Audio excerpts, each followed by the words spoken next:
قضية اليوم هي قضية أولئك الذئاب البشرية الذين أصبحوا يمرحون في حياتنا محطمين كافة القيم، ضاربين عرض الحائط بكل المقدسات.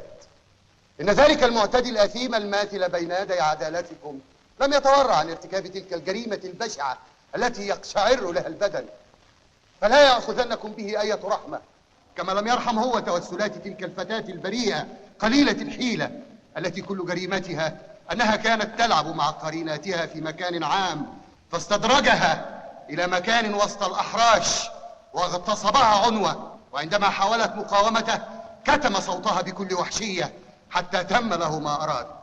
وبين يدي عدالتكم تقرير الطبيب الشرعي الذي يثبت أنه قضى على براءتها وفض بكارتها.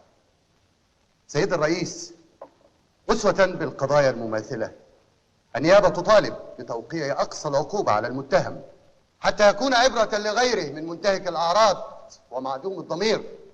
وشكرا.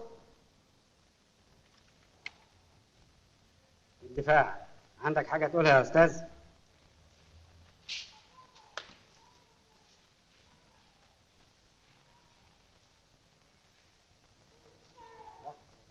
إيه يا أستاذ؟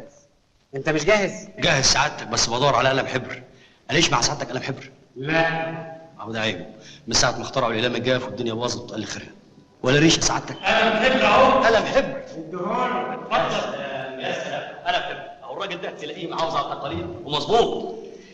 ماركة روبل. ما تخلصنا بقى يا أستاذ. حاضر. لو سمحت سعادتك امسك القلم ده.